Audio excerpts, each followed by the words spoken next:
for all of us. More info at 202-4YOU or BaptistJax.com. Technology is changing the world we live in, and there are big questions to answer, like, where does this fit in the order of things? Should we regulate that? Should we ban that? I'm Kai Rizdal. The big questions and big ideas shaping our economy next time on Marketplace. Weeknights at 6 here on WJCT News 89.9.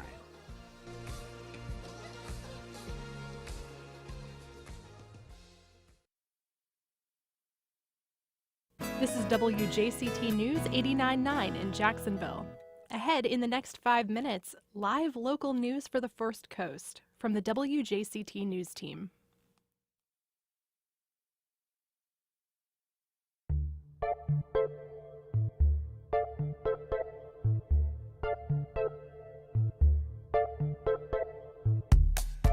Good morning, I'm Ann Schindler, and this is First Coast Connect. Today, from past crimes to future flooding, what are homeowners required to disclose when they put a home up for sale? We get a legal briefing from a local real estate lawyer. Then, a new law banning balloon releases is a win for marine life and environmentalists, but not everyone is celebrating. We discuss why the hard-won law still has its critics. Plus, the East Side and the West Side battle for bragging rights in Springfield's annual throwback baseball game. We welcome your calls and questions. You can reach us at 904-549-2937, or you can email firstcoastconnect@wjct.org. You can also tag us on Facebook, Instagram, or X. It's all ahead this hour after the day's news.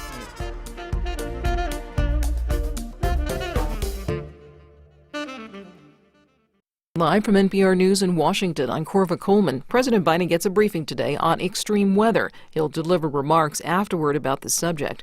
Biden's events are being more closely followed after his highly criticized performance in last week's presidential debate. Some have questioned whether he should still be the Democratic nominee. NPR's Deepa Shivaram reports. It's business as usual for Biden this week at the White House, with remarks on extreme weather and a campaign reception in Virginia on the schedule for his first full day back at the White House since the debate last week. The president said over the weekend at campaign events that he's going to fight harder in his campaign and that the debate wasn't his best night. But there's still high scrutiny on Biden this week as he comes back to the White House and prepares to host the NATO summit in Washington next week. Deepa Shivaram, NPR News, the White House. Analysts are reviewing the U.S. Supreme Court's decision that says presidents cannot be put on trial for doing their core constitutional duties. And the court said that former presidents also have the presumption of immunity from prosecution. The decision could protect former President Donald Trump in his federal criminal trial for allegedly trying to overthrow the 2020 election. NPR's Domenico Montanaro says it is not clear if Democrats will respond to the court's decision by backing President Biden this fall. The court has really never been a top voting issue in presidential elections for Democrats the way it has for Republicans before. It was a major focus for Republicans for more than 50 years. You could argue that their political work and activism meant that they were ready for the moment when it came to reshape the court. Let's see if the threat of giving Trump broad immunity for official acts, essentially meaning he could use the powers of the office in whatever way he chooses, changes anything for the left, which has not been enthusiastic at all about voting for Biden. NPR's Domenico Montanaro reporting.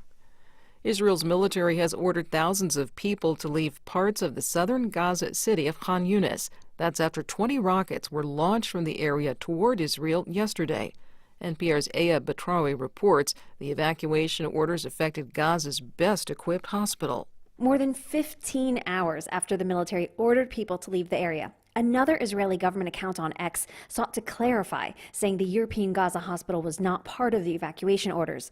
But it was too late for most patients who were transferred overnight in ambulances to smaller hospitals already overwhelmed with patients. Here's Dr. Hasib Khawaja, a physician from Michigan volunteering at the European Gaza hospital. Unfortunately, there wasn't enough ambulances to transport all the patients in the hospital.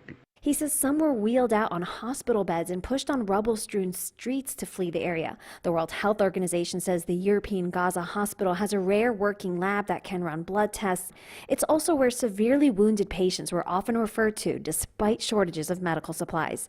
Aya Batrawi, NPR News. You're listening to NPR News from Washington.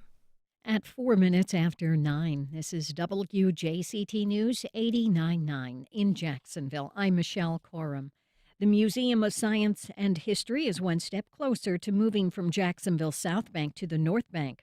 WJCT News 89.9's Stephen Ponson reports. Mosh says it surpassed its fundraising goal of $40 million in private money to keep an agreement with the city of Jacksonville to lease the land at Lot X in the shipyards for $1 a year for 40 years. No one's saying exactly how much more money was raised, however. Mosh says it's outgrown its current facility near Friendship Fountain on the South Bank and wants to build a new 3-story, 100,000-square-foot museum that can be expanded later.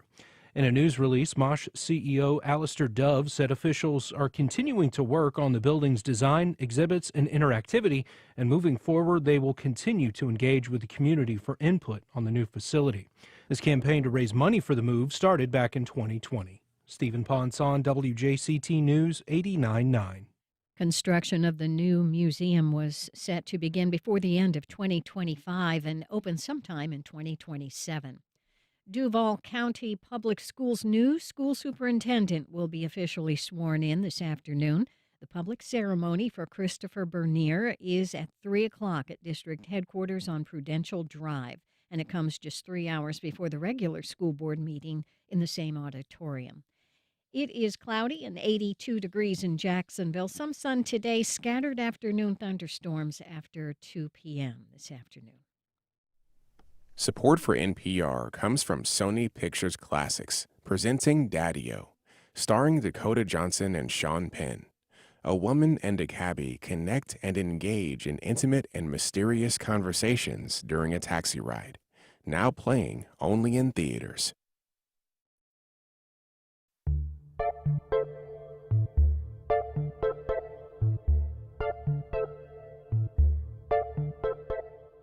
Support for First Coast Connect is provided in part by Baptist Health. Good morning. I'm Ann Schindler, and this is First Coast Connect. Today, from mold to meth labs, what is a homeowner required to disclose about a property's history before selling it? We get an expert legal opinion. Later in the program, a statewide ban on releasing balloons is now in effect. We discuss its impact with one of the advocates who helped pass the law and a lawmaker opposed to it. But first, what are realtors and sellers legally required to disclose to potential buyers when putting a property up for sale? To discuss that, we're joined by Zachary Roth, a real estate lawyer with Ansbacher Law, which we should note is also a WJCT underwriter. Welcome back, Zach. Thank you. Thank you for having me. So there's a lot of areas we can discuss, but I'm going to start with one that we've gotten a lot of questions about: murder. So if a major crime is committed on your property, in that property, what are you required to tell somebody that might buy it? Well, this is a good place to start because this is one that's actually kind of black and white. There's very few things in the law that are in this world, but there's a statute actually specifically on point that says you do not have to disclose murders, homicides, or deaths in the property. The logic behind that is there's nothing wrong with the home because someone's been murdered in it or there's a death. There's a stigma culturally, but the home functions like the home is supposed to. And that's really what the laws about disclosures are intended to deal with, are when the home doesn't function like it's supposed to and a seller maybe tries to hide it. So there's nothing wrong with the home itself because of a potential murder or death that happens in the property. So the law there, the statute is directly on point that says you do not have a duty to disclose that. There are people, certainly, though, that would argue, I would never buy that home if I knew that this terrible crime had occurred there. There are some really notorious crimes, even in this community, that have happened in homes where people may not have been told. Is there nothing to be made legally of, this just gives me the willies beyond belief, there was a terrible crime committed here, I would never have bought this home? Legally, no, unless you ask. Now, once you ask the question, they have to answer honestly. So just because they don't have a duty to disclose doesn't mean if you ask, they can lie about it. You still have the idea of misrepresentation, and there's fraudulent misrepresentation when you intentionally know, when you intentionally deceive someone. Or you could have negligent misrepresentation where you probably should have known and you misrepresented it based on the fact that you should have known. So if it's something that you're really worried about, this idea that a crime has happened, ask the question. Because once I say a lot, you may not have a duty to open your mouth, But once you do, what comes out of it better be true.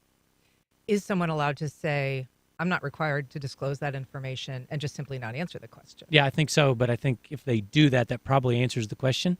Because I doubt if the answer was no to their knowledge, they would say, I'm not going to answer that. So I think I'm not going to answer that or a yes is a yes. Is there no claim that there's an impact on a home's value because of something that occurred there? I think the law behind it, the idea behind the law is that there shouldn't be, because the home, again, is functioning like it's supposed to. So we're not going to deal with depressed property values because of things that don't actually relate to the home itself. So does it depress the value? Probably. I mean, because there is a cultural stigma. But I think that the logic behind the law is that we're going to kind of draw the line at cultural stigma, because now we're getting into subjective rather than objective. If a roof leaks, the house is objectively wrong. But you may care more about what happened in the house before than I did in terms of events that happened. Where do we draw that line? We can draw the line at the home doesn't function properly. But do we draw the line? Okay, so murders are bad. We have to disclose murders. What about armed robberies? What about arson? Where does the line stop?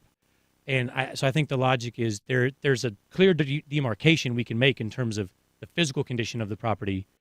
Let's make the line there so it's black and white. And just to ask one more detail about that, there's sometimes these crime shows that come up years later. Perhaps people wouldn't have known about something that happened many years ago, but then all of a sudden there's a news crew outside because there's a new break in the case or a cold case that's been resolved. There's nothing even at that point to protect somebody from saying, this is impacting my quality of life. This is impacting my privacy. Yeah, legally, no. I don't really think that there is, because even if theoretically at that point you had a misrepresentation claim or something like that, there's a pretty good chance your statute of limitations is going to be expired to the extent you ever had a claim anyway. So the longer time goes, the less and less your rights are, even if they were very small to begin with. So let's talk about a couple of other things. We're going to talk about what is required to be disclosed. What about meth labs? We know that there, is lingering pollution. It can have health impacts on people who move into a home that was used to produce methamphetamine. Yeah, that's an interesting question. I've actually been asked that question before. My opinion is that you would need to disclose that, because it's not just a stigma in that case. You mentioned the health effects. I think the story that I was asked about before was that a young child, this was not in Florida, but a young child tested positive for meth, and so the parents were arrested, but they tested the parents, and the parents didn't, and they found out that it was chemicals still in the HVAC system of the home. Wow. Resulting from the creation of the meth in the meth lab. That's a real problem with the home. That's not a matter of, well, I don't like that it used to be a meth lab. So in my opinion, that is a material fact affecting the value of the property that should be disclosed. Is the fact that it could have health impacts, does that take it beyond just a claim about the house's condition, it being a real estate matter? I mean, I know I've seen some research where, there's behavioral problems, sleep disruption that can be caused by this exposure to a methamphetamine, pollutant. I'm not sure it changes what your claim would be, especially in Florida, because Florida is so limited in the personal injury space in terms of this idea of the contact rule and there having to be physical contact. It's possible that if you can get a doctor to establish causation, which is always the hardest part, is establishing that causation, that could be part of your damages for the claim of non-disclosure. But you're probably limited to your real estate remedies there, I would think. Maybe a negligence claim, but probably not.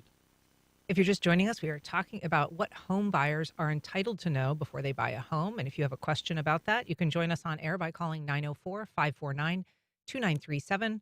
You can also email firstcoastconnect@wjct.org, or you can reach out on social media.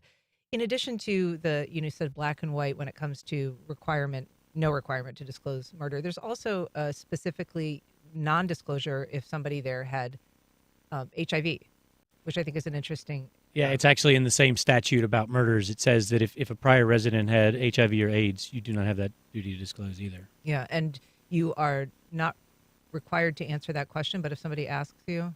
Again, you have to answer honestly. You have to answer honestly, Yeah. okay. So let's talk about Florida's legal requirements both in terms of statutory requirements and what case law has established about what you have to disclose. Sure. And I'll start with the case law because that really established the law with regard to sellers. And then the law regarding real estate agents kind of tracks that law through statute. So the statute almost was created to say, yeah, that duty that was created by the Supreme Court, you have that duty as well, agents. So there's this case from 1985 called Johnson versus Davis. Johnson versus Davis was a Florida Supreme Court case where the seller did not disclose roof leaks. It's a roof leak case is the essential, and so I always use that as the essential example. They didn't disclose it. They painted over the evidence that it leaked, and they sold it. And the Florida Supreme Court said, we used to follow caveat emptor, which means buyer beware. Buyer, you're responsible for the condition, do your inspections, which is still the law on commercial properties, and actually commercial transactions is an important caveat to make to that. I can explain that difference momentarily. But it said, in a residential transaction, the seller has an affirmative duty to disclose matters known to the seller that materially affect the value of the property that are not readily observable to the buyer. So an example I use is a broken window. A broken window is readily observable. You don't have to disclose a broken window if the glass is shattered. Another example I use is a burned out light bulb. That's not material. It doesn't affect the value of the property. You can go and get a $2 light bulb and change that. So roof leaks are a big example. Window leaks, if you've got moisture in the walls, is a big example. You could have issues with the property that have flooding, because that may not be readily observable if we're in a dry period when the process of the sale is going on, and the seller knows that, yeah, when it rains a lot, it floods. That definitely could be something that could be a cause for disclosure or a claim for non-disclosure. And then the statutes say that real estate agents have that same duty. It basically verbatim tracks that language of facts materially affecting the value of the property. They're not readily observable to the buyer. So are the disclosure requirements for a real estate agent and a homeowner basically the same? Yes, essentially. They're intended, the statute for agents is intended to track the requirement for the seller. So it is almost a parallel disclosure obligation. If one has the duty, the other is going to have it as well. And liability is the same for each? Yeah, generally, which is essentially it can be measured in different ways. Typically, it's the cost to repair whatever the issue is, but you could have an argument that it's economic waste to make the repair, and so it would be the diminution in value of the home. How much is it worth without the issue versus with the issue? Those are really your two biggest ways of measuring the damages: change in value, cost to fix. We've got a call from John in Riverside. Good morning, John. Welcome to First Coast Connect. Good morning. I can kind of understand the idea that a murder happening in a house doesn't affect the quality of the house, except as we're sitting here, I've lived in Riverside for 40 years. There was a murder maybe 600 feet from my house. I won't go into too many details about it, but long and short, a woman and her infant son were killed. The manner the child died was horrible, and it's identifiable by a location in the house. Now, just sitting here remembering this murder has got me in a bit of a turmoil this morning.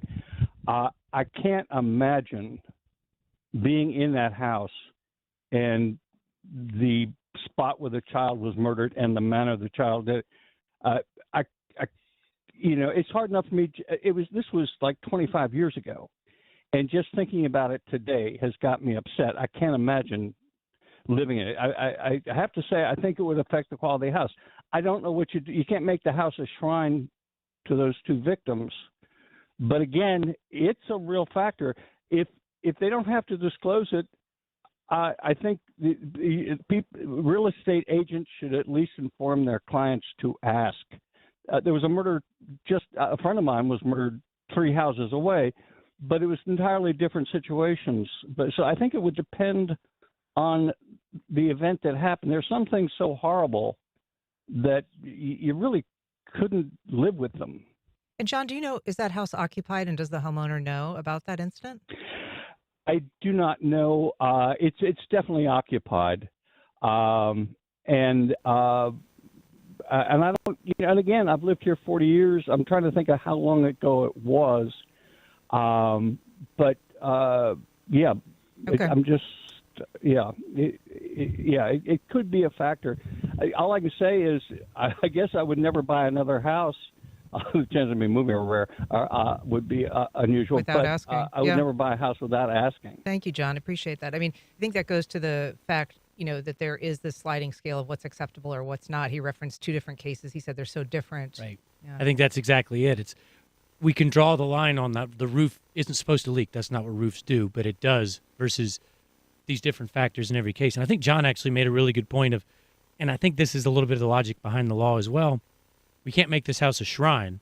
So if we take something that, again, the house functions just like the house is supposed to, and we say that every time this happens, you have a duty to disclose it, we could end up with all these properties that end up vacant, even though the house is fine itself. It's just cultural stigma.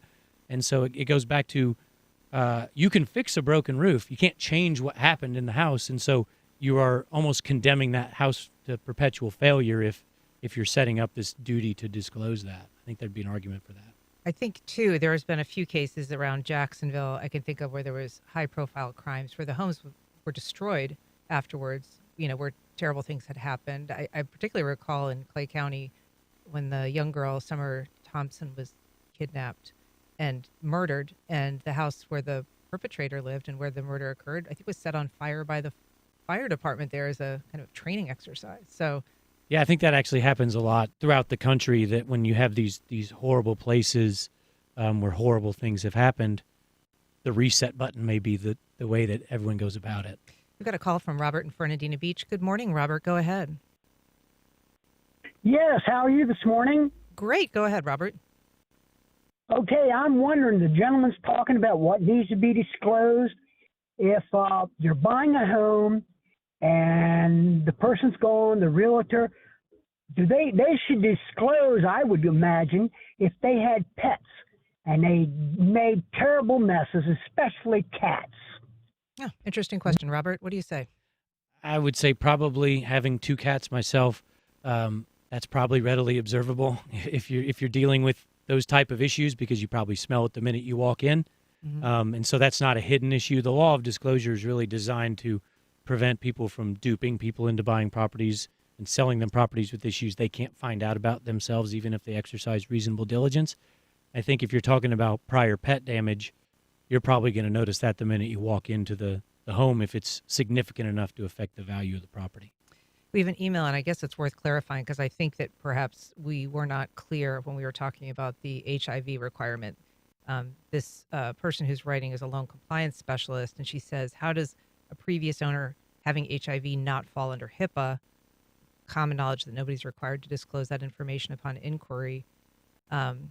So I guess her question is, if somebody asks, you're not required to disclose, but if somebody asks if somebody who lived there had HIV, she's saying that would be HIPAA protected and not required to be disclosed. Yeah, that's a very common misunderstanding of what HIPAA applies to. HIPAA applies to healthcare institutions, organizations, and what they can do with your health information. It doesn't apply to private citizens. Yeah, people often think that they're constrained about what they can say about someone's health condition, but that really does apply only to people in the healthcare world, right? Okay. Email from Andrew. He says, if your COA board is contentious and refractory, does the seller of a condo have an obligation to tell that to a potential buyer? That's a condo owners association.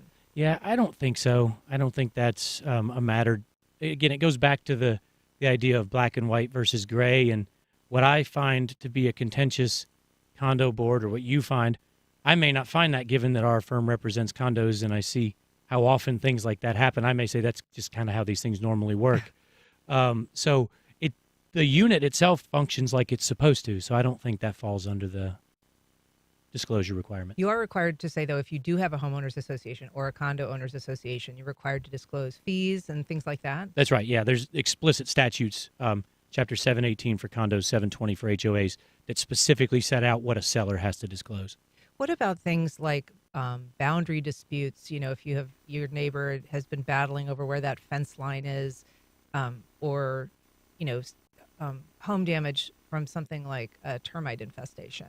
I think those are probably 2 different answers. Okay. So taking the termite infestation, I think that's definitely something that materially affects the value of the home and could easily be hidden, so it wouldn't be readily observable. So I definitely think if you've got that hidden and the buyer couldn't see it, you definitely have a duty there to disclose that. On the boundary disputes, that's an interesting one, right? Especially on a fence, because on the one hand, a buyer may not be able to tell how significant the fight between the neighbors has been. But on the other hand, a survey will probably tell you where that fence is and may tell you, hey, you should be aware that there might be something here you need to ask about. So I'm not sure if that one meets the readily observable element or not readily observable element. I think that would be a very fact-intensive inquiry. But there's a requirement to disclose if there's a legal issue pending, right? I mean, that could fall under that if you and your lawyer, you and your neighbor are at a point where there could be litigation over the boundary. Well, there's actually some case law that talks about if it's in the public records and court records or public records, that's readily observable to a buyer. Interesting. Because we all have access to it. Now, it's crazy to think we would all go into it, but there is law that says that if it's out there, the buyer's aware of it. We have an email from Nancy. She says, if you get a home inspection that turns out okay, but then as soon as you move in your home, it needs a new AC system and all new plumbing, do you have any recourse? It sounds like this might be something she has personal experience with. I think you're talking about maybe 3 different types of recourse. One is, did your inspector do a good job? You may have recourse there if they didn't do what they were supposed to do. A lot of inspectors include in their contracts with you that your damages are limited to what you paid them. So a lot of times you're just asking for your money back. And then you have a question of, well, did the seller know about it? And then, as we said, it's kind of a parallel disclosure obligation. So when I say there's 3 of the seller and the real estate agents, did they know about it? And could you have known about it? Again, the facts are always very specific there. And when I bought my home, the day I moved in, the upstairs air conditioning unit stopped working. So I am happens to the best of you. There with you on that. There's that they had to know, right? But how do you prove it is another really, really, really tough element. I always say usually the hardest element is proving that the seller knew about it. They usually don't send an email that says, hey, the roof leaks, but don't tell anybody. Right. We have a question from MG via email. What about the real estate agent being required to disclose sexual predators or offenders in proximity to the home? I'm not certain about the specific examples, like where the line is exactly on that. I haven't had the occasion to have to deal with that. But there are certain statutory requirements on what has to be known. And because it has to be available on a public website, I think that would fall under the what's known. Again, it doesn't affect the value of the property itself. So I think that would fall on the buyer's due diligence. Got a call from Tracy in Live Oak. Good morning, Tracy. Go ahead. Yes, ma'am. Hi, good morning. I am in the process of looking at buying a condo, but my husband is an ex-felon, nonviolent, and I want to know if HOA can prevent me and him from buying a condo. Not that I'm aware of. I'm not aware of that they can prohibit felons, especially a nonviolent felon. I don't think there's any law that says they can. Okay. Federally required disclosures include lead, right? If your home was built a certain... Before 1974. Okay. And that's sort of when they stopped using lead-based paints? Correct. Are there other federal disclosure requirements? That's the main one. You do, and this is more when you get into commercial properties, but you do have maybe not necessarily disclosure, but obligations on the part of the buyer to investigate the environmental history of the property. But again, that's on the commercial side, so the seller doesn't have disclosure obligations. But really the main one on the federal side is that lead-based paint. We have an email. No, I guess we don't have it. It's just a question. What about selling a house as is? I know that there's some requirements under the law. Yeah, that's a very misunderstood term.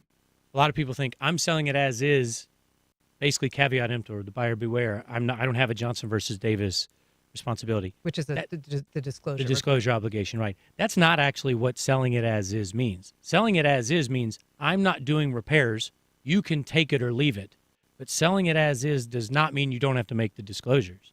It's 2 different things. The as is has to do with the physical condition, but it doesn't abrogate disclosures. If you're in a position where you may not have knowledge, you live in Washington State, and the property's been leased out to tenants for the last 25 years, and you've never stepped foot in the property, that may be a mitigating factor in Johnson versus Davis, what you could know about the property, the disclosures. I think you would want to include that in your contract. The buyer acknowledges the seller hasn't been in the property in 25 years and doesn't know anything about the physical condition of the property. Or another example is you have a lot of times tenants lease properties and then buy them from their landlord. I think you would put in the contract, the tenant's the one that knows about the condition of the property because they've lived in it, so they waive any liability I would have for the condition of the property. So I think that's really where you're getting into this idea of it's as is, as the knowledge is. I don't have the knowledge, and buyer, I want it in our contract that you agree that that's the case. Let's talk about flooding. You mentioned that, if a home repeatedly floods, has a tendency to flood, you would think that that would be required disclosure. But what about, we're seeing more and more these sort of 100-year, 500-year floods. If it flooded once and it was the first time, but it, flooded badly or significantly, are you required to disclose that? I think it depends on the nature of the event. If it was a hurricane and it flooded, I don't think that's a defect with the home. A lot of homes are going to flood in hurricanes. A lot of times you get leaks through roof vents in hurricanes because you get horizontally blown rain. That's not a defect in the home. It's working how it's supposed to. They're not hurricane proof. They're not designed to be 100% water resistant to hurricanes. So I don't think you're going to have a duty there. But if you're talking about on your typical heavy Florida rainstorm day, it's going to flood, that's an issue with the property. It shouldn't flood every time. What about, though, we think of a car, if it's been flooded out, that it's kind of permanently compromised, right? What about a home? Does it not suffer some sort of permanent value, being compromised? It depends on the damage that occurs. And I think this hits on a key point, is just because it has had an issue doesn't mean it currently has one that has to be disclosed. If you repair the issue and you remedy it, I don't think you have to disclose that, hey, it used to have this problem, but I fixed it. I always make the argument and take the position that if the issue existed and it's been remedied, the home is actually worth more. So there's not an item materially affecting the value of the property because the home's worth more than it was worth before. And so if it flooded, I repair the damage inside and I fix the drainage outside, I don't think I have to disclose that. Now, if it floods and I just close my eyes, it's a different question. What about coastal erosion? That probably is not something that falls under Johnson versus Davis required disclosures, only because that is observable. We all know that the coastline erodes. If you're buying a home on Ponte Vedra Boulevard, for example, where we see the stilt homes that wash out a lot in hurricanes, that's readily observable. I think that's the position I would take. I'm not aware that there is a specific case on that point. There might be. I haven't encountered it if there is, but I would argue that you probably know that sand washes out when there's a big storm. Yeah. But there are places where it's washed away and then it's been renourished, and perhaps with the understanding that that's going to continue to happen. But you think that again, is just sort of understood? Well, and I think it's also public record, right? All this beach renourishment occurs based on government projects and easements a lot of times that are given by the property owners for the work to be done. So if we're charging owners with knowledge of what's in the public record, which is what the law says we do, I think you're probably on notice that it's had this past and it's been renourished, and so it probably is not hidden. What about mold?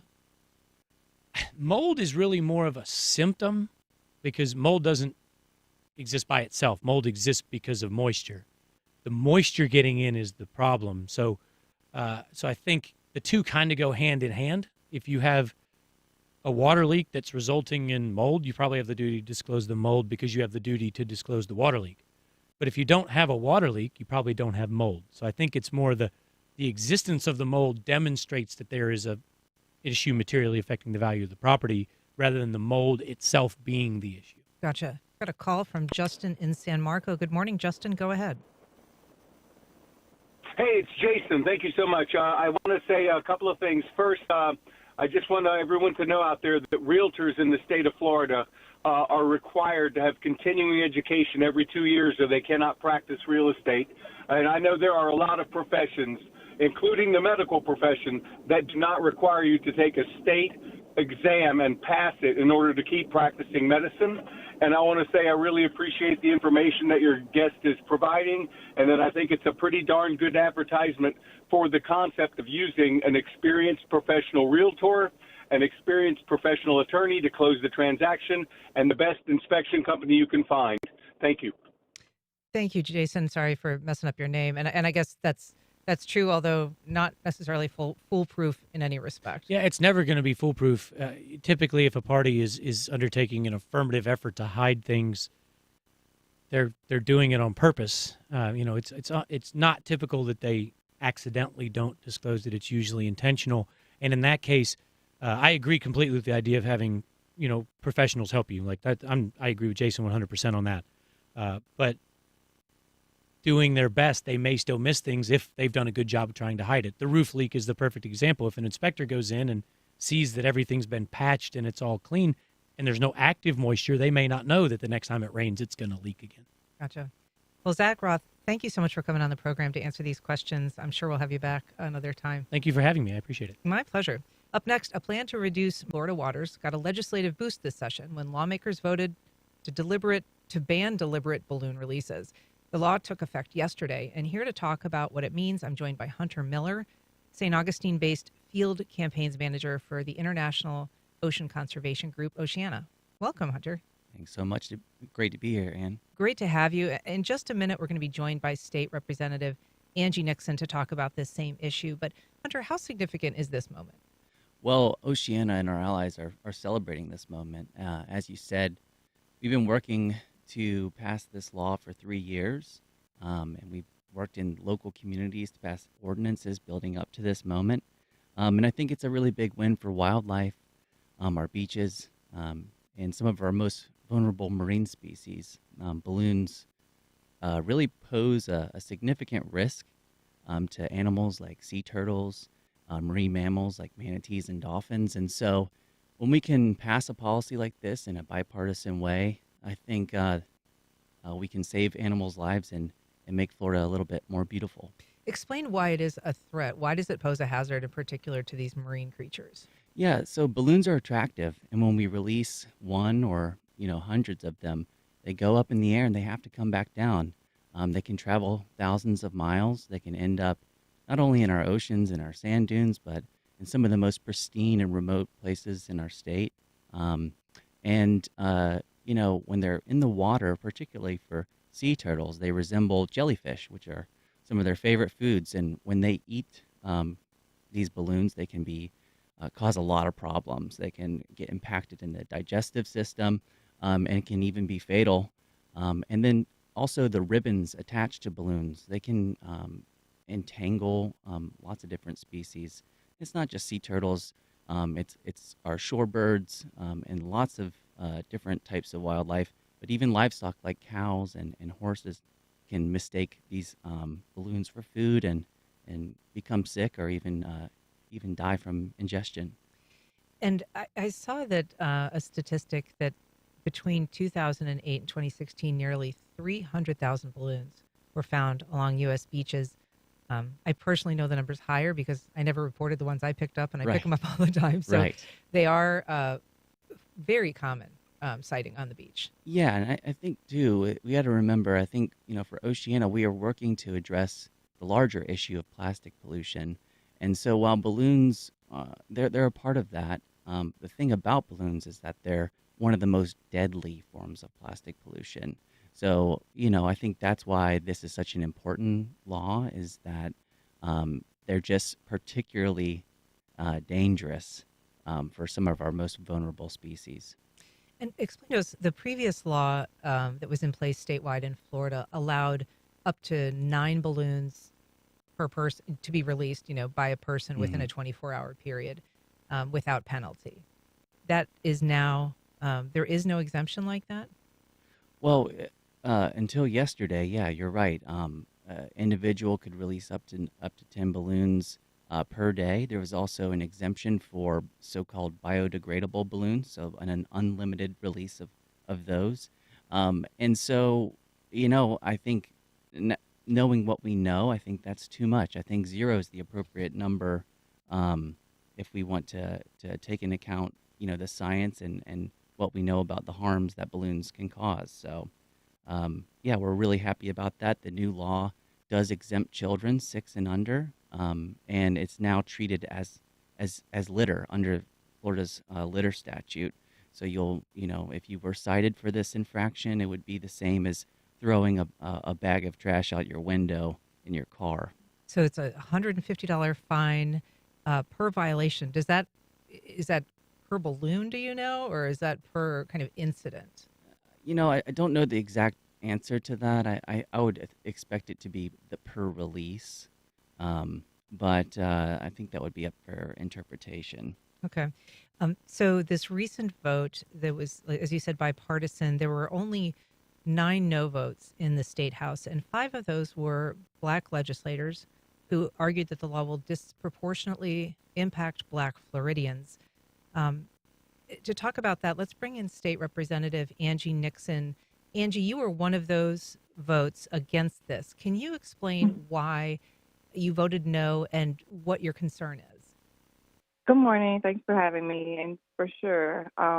And so I want to be clear that I am totally in support of doing things to help improve and save the overall environment. However, we had conversations with the bill sponsor just in regards to trying to put amendments on the bill that would at least allow for things like a warning and that type of thing while folks learn more about this bill, because oftentimes in the Black community, at funerals or at anniversaries of or remembrances of death and things like that, folks release balloons, right? And it is nothing with malicious intent, but they release balloons to symbolize that life. And so we were really trying to get them to at least run an aggressive campaign to let folks know that this bill was passing, because we are concerned that it is going to disproportionately impact members of the Black community. I believe we even asked, was it going to be per balloon or per release? And it's so vague. The bill is so vague. And so, again, we are totally in support of the overall idea of the bill. But just right now, there is no media campaign. There is no awareness around it. And we're just concerned that Black people are going to be targeted in regards to it. And Representative Nixon, it is true there are many events, I think, in the Black community, particularly here in Jacksonville, where a balloon release really is an integral part of that event. And I know that when I worked at the TV station, we would cover, for instance, if there was a crime memorial, that there would typically be a balloon release. And that was, a very emotional event and an important part of that observance. But we often discussed, even within the station, should we add a codicil to this coverage to say that is illegal? And a lot of people found that would be insensitive. But what is your feeling about the best way to let people know about this law change? Right. So what I'm going to do, and what many of the other legislators have decided to do, is to reach out to different funeral homes and different organizations that work with victims of crime, to let them know. And also, just no offense, but I know folks may say, oh, well, we're talking about it now. But let's be honest, this is a work day. These are normal working hours for working class families, and it's a privilege to be able to listen to this show at this time. And so, we have to try to get the message out on all avenues of media, social media, regular media, traditional media, all the things. But I am going to do my part as well, posting and letting folks know whenever I'm out at community meetings and that type of thing, that this is law. And I mean, it is going to be a good thing, but I also just don't want to unintentionally hurt folks that just don't know. They don't know the negative impacts that releasing balloons have on the environment. And so we really have to work diligently to really raise awareness across the state about it. I'll take this opportunity just to remind folks that we also are a podcast. So if you miss an episode or you don't hear the broadcast, you can subscribe and it will drop in your feed every day and you won't miss an episode. I want to take a call, though, from Charles on the west side. Good morning, Charles. Go ahead. Hey, good morning. Representative Nixon, maybe have an event or something at James Weldon Johnson Park and have a local musician compose a rap song about, don't be a buffoon and release a balloon, and have that as, an addendum to your campaign at town meetings, et cetera, to get the word out there. Charles, with a pitch for a song, what do you say, Representative Nixon? Potentially. But yeah, no, we're definitely going to continue to try to spread the word. I know I am working to do some partnering on different types of events with the Sierra Club. And so this is something that we can definitely incorporate into it as well. I know one of your colleagues during the discussion and the debate over this was saying that it would be important to communicate this with funeral homes and, funeral service providers. Is there any effort? Is that something that you plan to do? Yeah, I stated earlier, yes, we'll definitely be reaching out to the funeral homes in the area, particularly those that are in the Black community especially. So there are a few in my district as well. And so going to send out a memo to them and have my staff not only email them and call, but actually drop something off to them as well. Terrific. We have a call from Tiffany. Good morning, Tiffany, on the west side. Go ahead. Good morning. My question is, I wonder if it would be possible, since we are seeing that, of course, a lot of event planners in the city are also African American. A lot of families purchase balloons from the grocery stores, Publix. They also go to Dollar Tree. They also go to Party City. I wonder if it would be possible to even post something up in those grocery stores, those businesses, and possibly hand something out to those businesses as well. Thank you. That's a good question, Tiffany. Hunter, what do you think about that? Is there an opportunity to put up some signage to let people know about the new law? Well, I think it's a great idea. I also know that Party City, which was a proponent of this law, huge distributor of balloons, already has signage. When they're selling balloons, there is a sign that really discourages folks from intentionally releasing balloons. So that does exist, and there should be more of that. I think that's a great idea.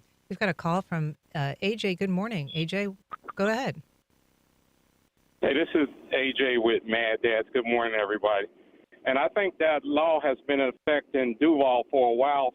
So what Mad Dads do when families reach out to us, we tell them that it's a law. Most people are not aware that it's a law.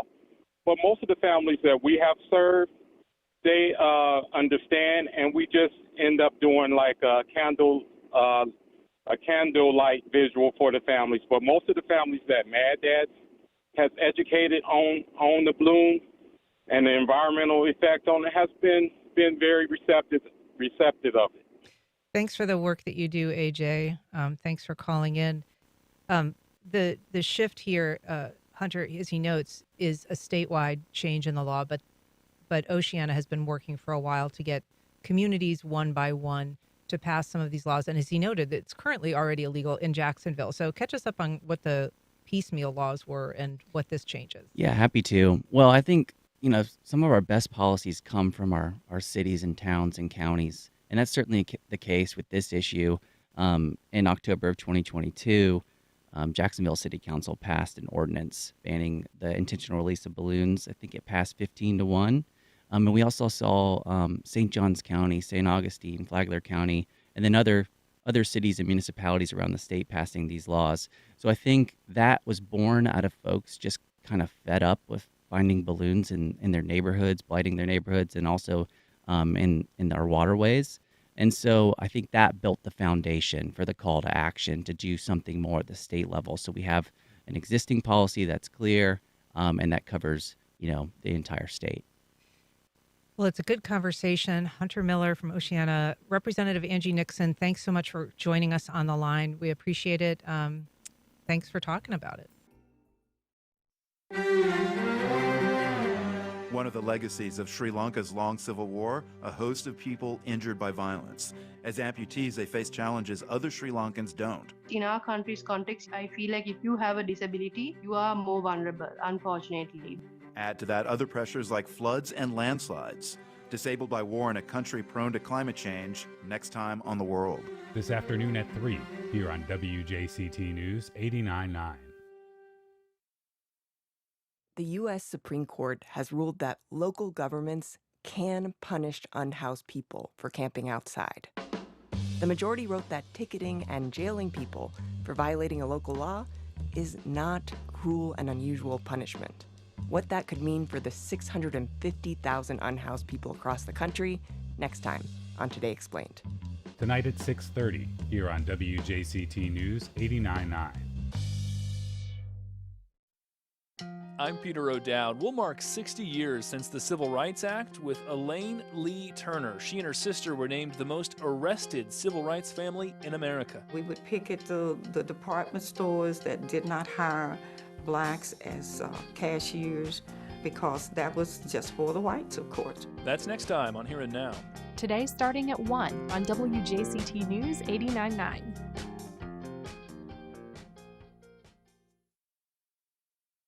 School's out, summer's here. But for students whose college abruptly closed in the spring, this season is anything but relaxing. It's no secret that many institutions are struggling financially.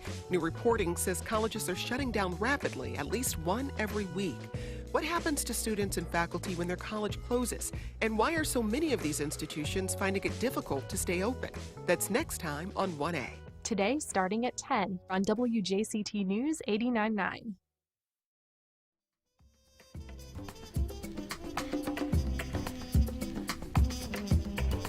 And we're back. The 4th of July weekend is almost upon us, and there is nothing quite as celebratory and all-American as a neighborhood baseball game.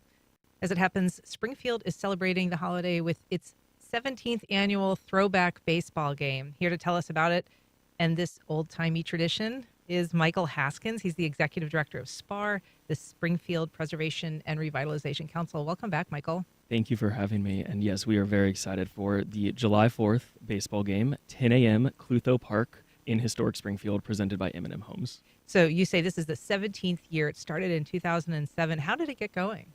It was originally a group of neighbors who, if you have been in Springfield, it's divided into East and West by Main Street. And so the neighbors like to have friendly competitions. And that evolved into the baseball game to determine each year who is the best side, or which is the best side of Springfield, East or West. And from there, it's grown into Has that been decisively answered, which is the best side? I can't say that it has. It's been a very good back and forth contest. Okay. So we'll see who wins it for at least another year. When did the whole old-timey turn of the last century element come in? So Springfield's a historic neighborhood, and I think that the residents had this idea that it would be a good way to honor the history of the neighborhood, which I think makes a lot of sense. And it has evolved into kind of increasingly authentic. So they wear wool uniforms. They use wooden bats.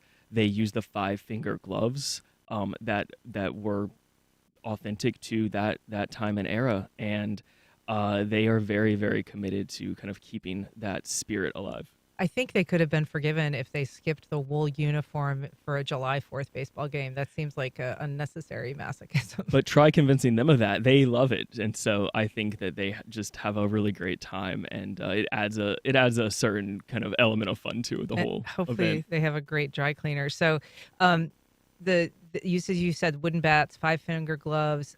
What else? There's sort of like announcers that would have been perhaps in the day similar. We get into it. So we have an organist who will play. Oh, wow. The national anthem will be sung by a barbershop quartet.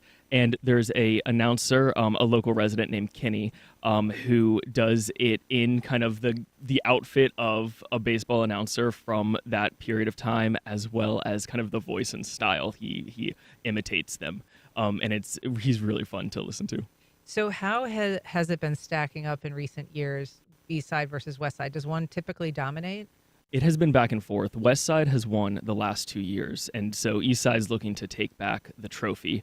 I think that East Side has very good odds this year, unfortunately due to an injury on the West Side, but that's how it goes. You know, you play with the hand you're dealt, and East Side looks like they're going to have a good chance this year. Do you know over all the 17 years, is there like a scoreboard that's kept over who's won and who's won most? We do have that.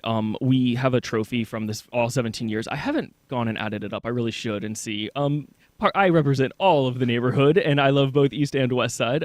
So I don't want to wade too deeply into that, but I will say that we keep the trophy at Strings, which is where our after party will be, And you can go check it out and count it up for yourself if you would like to. And Strings is a bar on Main Street, we should say, a restaurant. That's right. They're a sports brewery with restaurant, and they will be offering the after party. They also keep the original scoreboard from the baseball field when it was originally built, and we have a ceremony where we will write the scores from the game on the scoreboard.